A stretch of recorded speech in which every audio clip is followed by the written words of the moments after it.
Welcome to CRCSD Homeroom, the podcast where we explore the stories, initiatives, and successes from the Cedar Rapids Community School District. I'm your host, Joe Larson, and I'm excited to connect you with the people and the ideas that are shaping our district. Today, we have two incredible guests joining us. First, we're welcoming CRCSD Director of Operations, Chad Schumacher, who will share insights into the vital work being done by the Community Task Force Committee, who have helped develop a proposed bond plan that the community will have the opportunity to give input on in February. And we're thrilled to have Bond Task Force member Yvette Crichton joining the conversation to discuss her involvement in the bond process. Let's go to class.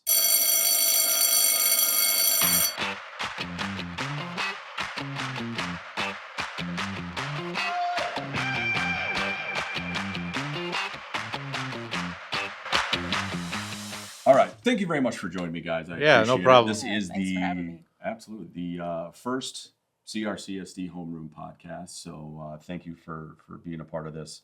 Going to really kind of deep dive into the bond and everything that we have going on with that here today.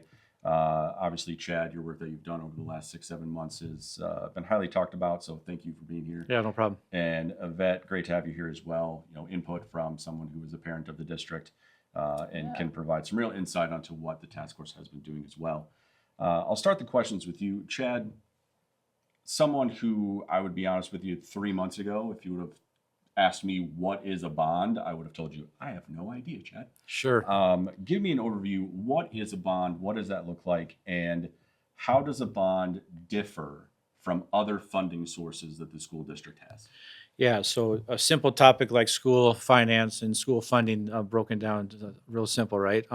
So a bond essentially becomes a loan against property taxes that the school asks the community to support through a bond referendum. And it basically is taking money that's from taxes up front to pay for facilities and upgrades and new buildings, and then paying it back over essentially about 20 years. Got it. And in using those funds, essentially, how are those ideas created? Going all the way back to like August, was that an initial group of just a few of you, or is that kind of with the task force beginning, then formulating those ideas? Sure. Forward? So the question probably is like, why? What are we going to spend the money on, and where do we get those projects, and how do we determine what those projects are? So after November of 2023, when the bond that we had out there wasn't successful, we knew we had to do something to address our needs in our facilities. And so we engaged with an architectural firm, Shive Hattery and MA Plus, to help us through that process. And the first step in that process was to really dig into our facilities and understand them completely. We walked several miles within our building. We walked every single one of our schools and looked at all of the infrastructure and gathered data on cost of running the building, cost of transportation, different levels of HVAC and cooling and heating systems, and really gathered all that data. And then we presented that information to a task force of 80 plus people and shared all that information with them and really dove into where are our highest needs in the district. What are the things that we need to address right away? And through that process with those individuals, we started to hone in on the things that we thought were priorities. And so that's kind of where we landed. Fantastic. And as a member of that task force, Yvette, first, why did you want to be included on the task force, and how did that process kind of come to be? And then, in the last 6 months, what do you think you've probably learned the most? Wow. So I would say one of the reasons why I wanted to be a part of it is because I have daughters that are in the district. And while, this is a great opportunity for them, just thinking more broadly, it's a great opportunity for all of the kids in our community that will go through our district. And also thinking about the future of the district. I think that was also an important part for me to just be involved. And to be able to share my voice. People who know me, they know I'm a pretty vocal person. I'm not afraid to speak my mind. And I also believe that if you have suggestions and you want change and you see opportunity, you have to be a part of something to make that change happen. And so Chad and Akwi approached me about participating, and I just thought it was a great opportunity and a good way to really give back to the community and be involved. Absolutely. Quick shout out to Akwi Engie. She's awesome. Yes. With that said, you guys have been essentially together since August as far as the task force is concerned. What are some of the things you can point at that being a part of the task force you've learned or been educated on, as you know, everything that goes into the bond, like Chad has talked about, that a person of the general public wouldn't have as far as information is concerned? Yeah, I think there are two things that really come to mind for me. One would be, I don't know that the general public really understands some of the challenges with our facilities itself, right? Cedar Rapids, the district's been around a long time. We have schools, buildings, facilities that have been around for a very long time. And it's time that those things change and evolve to meet the needs of our students. And I really don't think people understand the magnitude of the opportunity that we have here. So that's number one. The second thing is the level of time, commitment, and thoughtfulness that our district is really applying when they're thinking about how those dollars should be, where they go and what we focus on and how we determine and assess our facilities. I have been really impressed with a few things. And one other thing comes to mind in that regard is really even looking at the districts in our surrounding our community and comparing some of the districts around and where they are, what their facilities look like. I just came from a basketball game actually this week at a school that was approximately an hour away, brand new facility, totally different environment and feel in that gym, right? And so our district has done a great job under Chad's leadership and many others that are involved in assessing, what's the surrounding communities, what do those facilities look like, and where does Cedar Rapids sort of land? You consider it from best practice point of view. There's great opportunity for us. So I think those are probably the main things that I've learned among many others. Absolutely.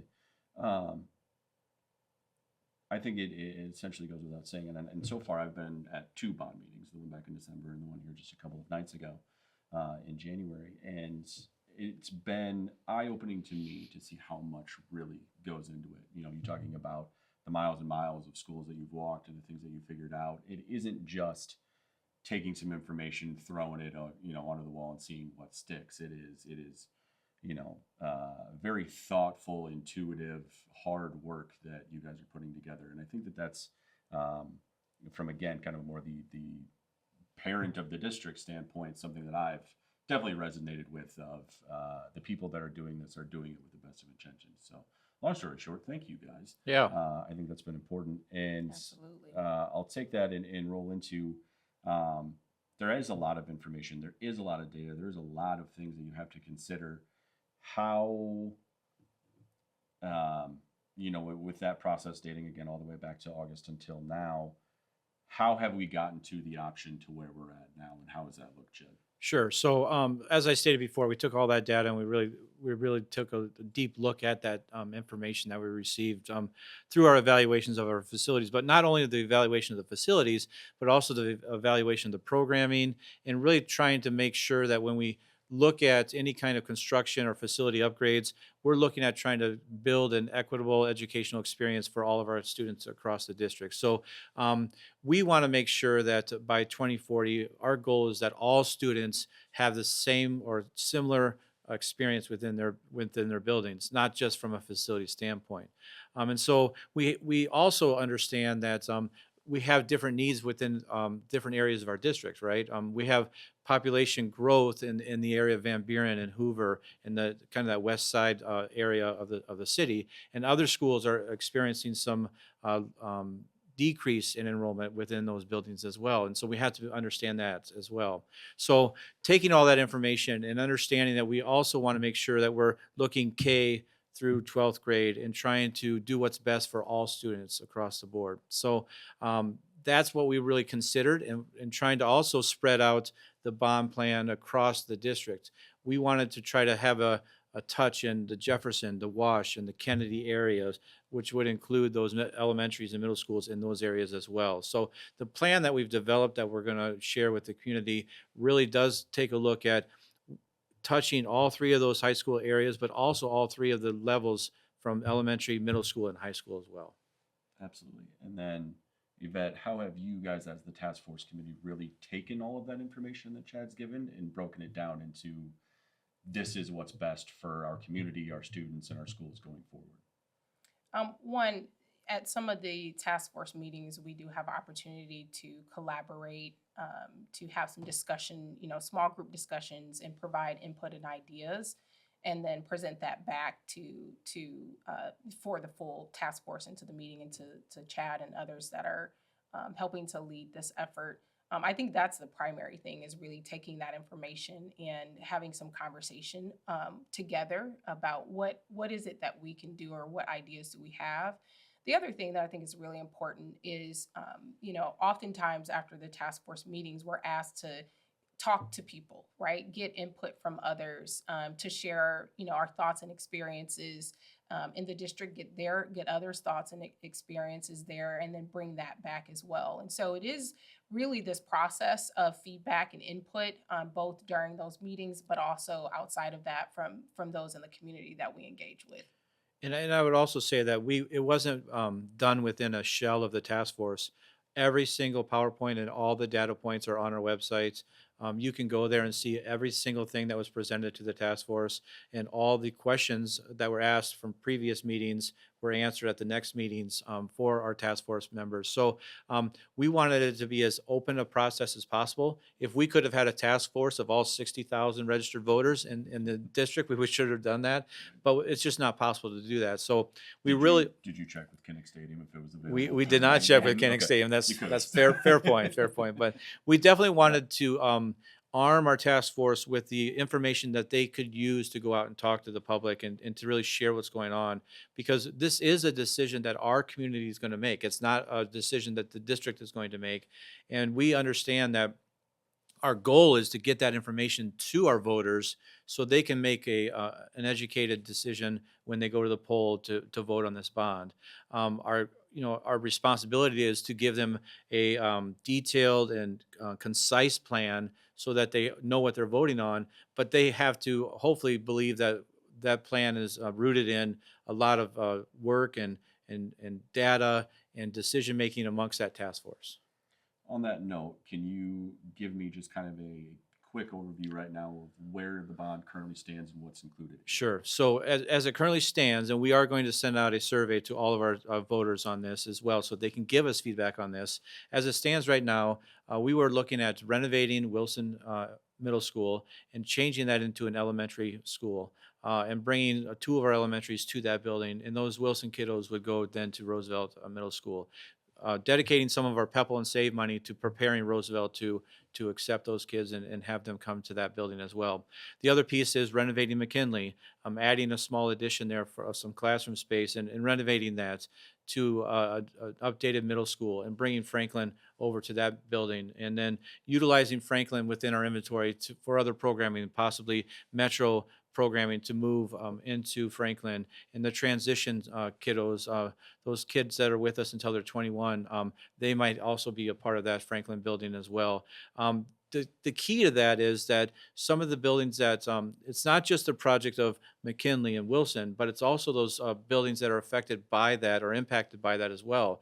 We have costly buildings. The Metro building itself is one of our most costly buildings in our inventory to run from a facility standpoint. It's also an elementary building that's housed a high school program. So to get them a facility that's more adequate for what they need is important. So those are two of the projects. The third project would be the new middle school on the north side. And so the reason why that's so important is because we have kiddos that go to Harding that come back down to Wash, and we have kiddos that go to Franklin that come back up to Kennedy. And we're trying to write that so that kids that start at Kenwood and Wright elementaries, they go to school with Cougars in middle school, and they go to school with Cougars in high school if they choose to.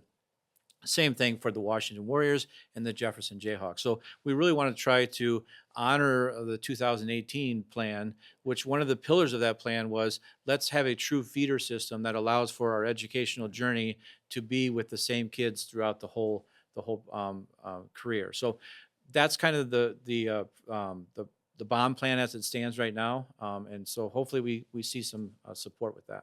I know the statistic that I remember from Tuesday night that stood out to me, and I know I'm going to get the numbers wrong, but you can help me with that. Was the number of buses, average buses that are used at most of the middle schools, high school, or elementary schools is like 15-ish. Yeah, But Harding has like 30 something. yeah, And the average number of trips for most schools is 100 and something a day, and Harding has like double that as yep, well. yep, And it was very eye opening to me seeing how when it comes to just those simple logistic things that will be improved by something like the bond really will make a difference when it comes to our school yeah. district. And the most northwestern part of our district is out by Palo, and those kids are being picked up on a bus and coming all the way over to Harding. So they're traveling the longest distance within our district. By relocating Harding to another location, that reduces the amount of time kids are on buses. It also reduces the amount of buses needed to get to those kids to school. So that also is a benefit to that relocation of that middle school as well. So yeah, for sure. There's a lot of things that go into it, but those are the things that we're trying to accomplish. It's not just let's have nice, pretty buildings. It's really how do we manage the district in a fiscally responsible way, as well as making sure all of our kids have a really equitable experience. Absolutely. So for both of you, give me your opinion on this. How does something like a school bond improve Cedar Rapids as a whole? You want to take that one first? Yeah, I can. Yeah. I, I just think when you can improve your district, when you can improve the experience that your students have, you're better preparing them for the future. And if you're doing that, then you're equipping them to be great community members. Exactly, I did that on purpose. No, you're Yeah. really equipping them to for the future and to have great impact in your community. I also think it helps us to compete. I not to use that word, but I think that is an important part for us to really think about when you look at the schools that are surrounding our district. um, you know, we're behind in some areas. And so there's great opportunity for us there. I think it just makes us better as a community. It makes us more proud as a community. And it helps us to ensure that we're at the same or higher level and able to compete with other districts surrounding ours. Absolutely. I would say that how this benefits Cedar Rapids as a whole is, I grew up in Cedar Rapids. I was born and raised here, and I always say that Cedar Rapids is the biggest small town in the world because you can go from any corner of Cedar Rapids and run into somebody that especially if you've grown up here and lived here your whole life. And however, it's big enough to where you can go somewhere and not run into someone and so it's kind of the benefit of both of those things. But as a lifelong Cedar Rapidian, I want our city to thrive. I want people to move here. I want businesses to choose us. And we want the core of Cedar Rapids to be as vibrant and as successful with our schools as the other school districts that surround us. And we want families to choose to live in our neighborhoods. We want families to choose to go to our schools. And it seems a little bit, I don't know what the word is, but good facilities help that. And so when you drive a family around and say, hey, where would you like to live when you move here from Arizona or from Dallas to work at whatever business here in Cedar Rapids, and you drive around, when you drive past a place like West Willow or Maple Grove or Trailside, that hits a little different than some of our other buildings. We have great things going on in our buildings, great educational things going on in our buildings. I would put us up against any district in the state of Iowa as far as our educational experience, but why can't and why shouldn't our kids have the same physical places to go to school as other districts?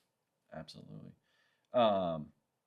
Yeah, a fantastic answer to the question. So thank you guys. Yeah. Now another really fun question. I'm looking forward to your answer. I was at the bond meeting on Tuesday night, like I mentioned, and it was passionate, to say the least, in regards to the discussion. How how much does that excite you as far as people's input and them being impassioned about it rather than, you and Heath and the other members standing up there for an hour and a half and it being crickets? Like Right. you would rather have the input and Sure. feedback. How much is that looked at as we're heading in the right direction with this thing because we know we're getting fantastic passion feedback? Yep. First of all, we invited people to the task force, and we did that in a purposeful way, and we selected individuals from all over the city and all the neighborhood association presidents, different people from different organizations and businesses and parents and all that type of thing. And we knew we were inviting people that may not agree with us, and that's democracy. That's the way it should be. We don't want a room full of people that say, "Yep, we agree with everything you say," because then we're not going to get to a bond plan that the community could support. And so, yeah, it excites me to hear the passion. It also makes me nervous. We're making big decisions, and decisions that are going to last for 50 to 75 years for our city. And so those things we have a lot of responsibility with what we're doing, and that's why it's so important to have that many voices and that many different voices in the room. Yeah, I think just seeing that room kind of, you to your point, you saw democracy at work. You Mhm. saw people debating and saying no this, yes that. So it was really, just a perfect form of kind of seeing politics in action, which was fantastic.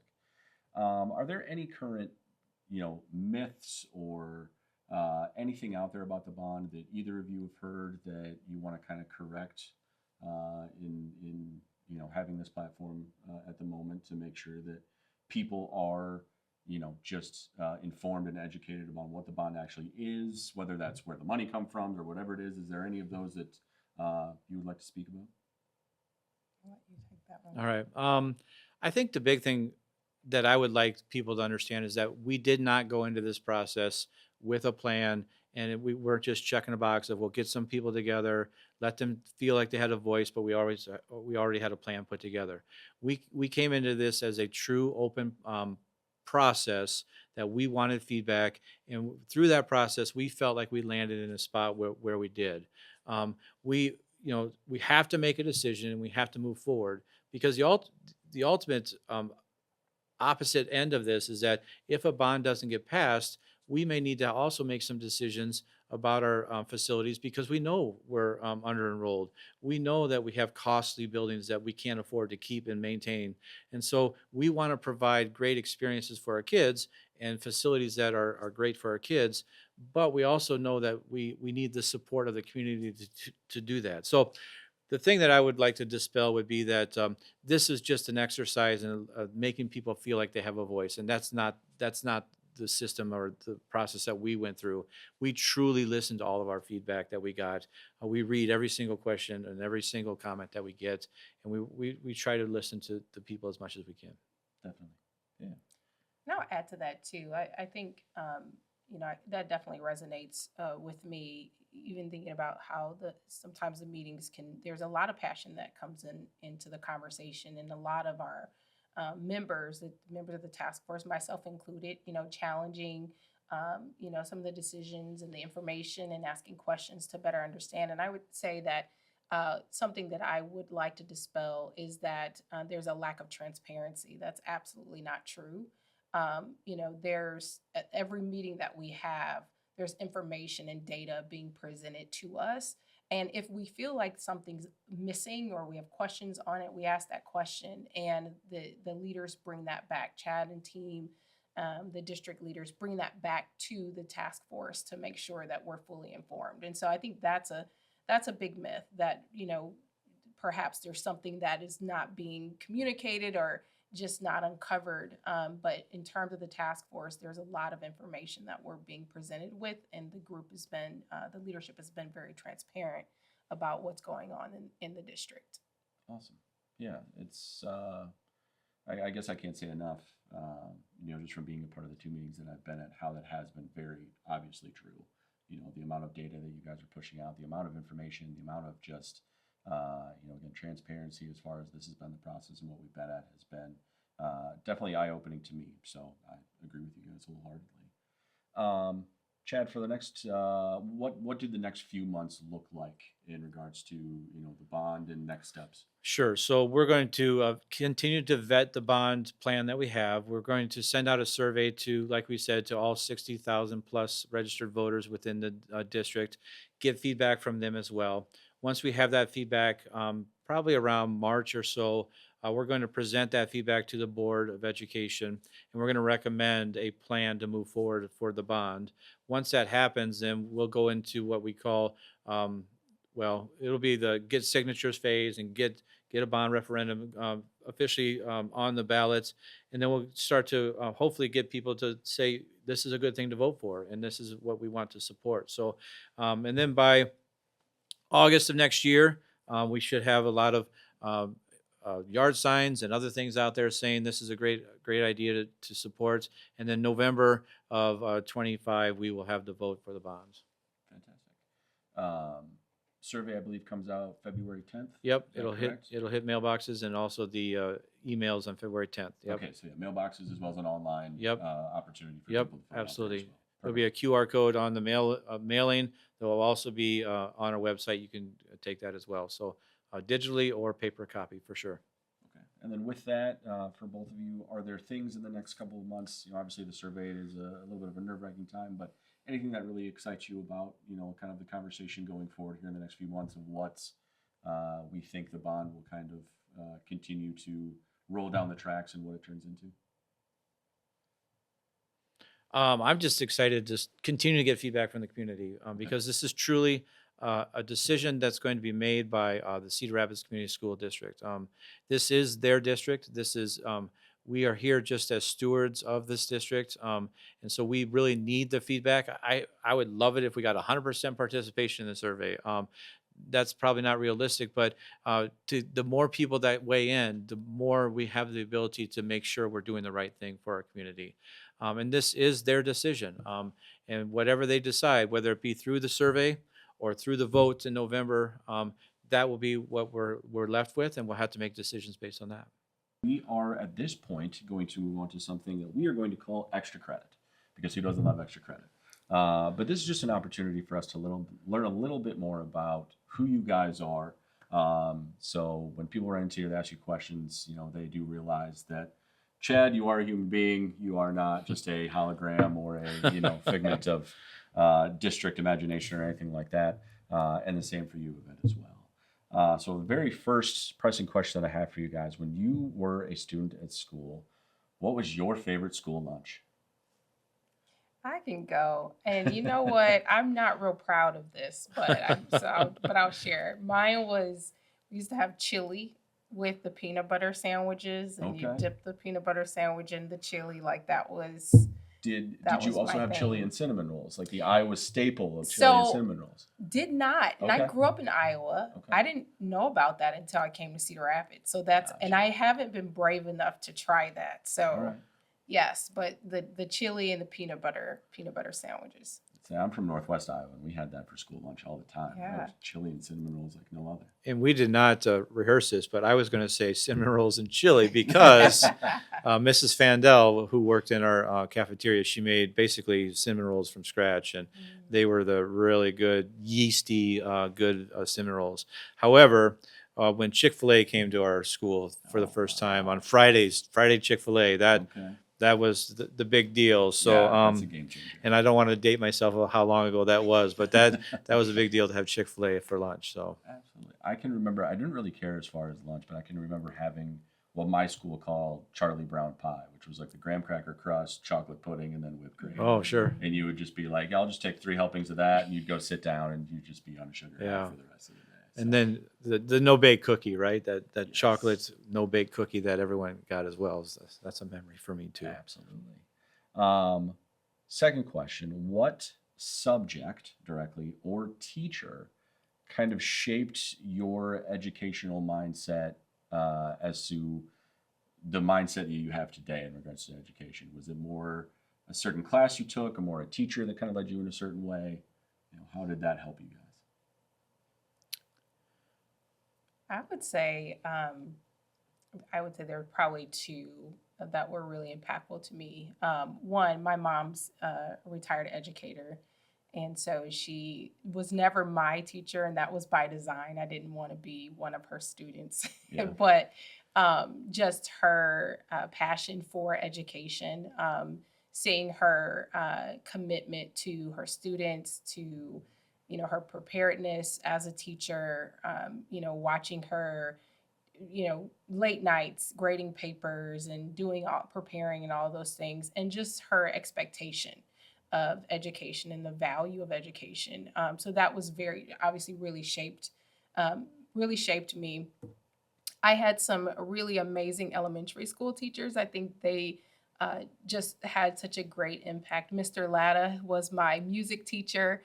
I'm not the most musically talented person, but he always made us feel like, we could do anything when it came to music. He just made it so much fun. Yeah. He was very impressionable.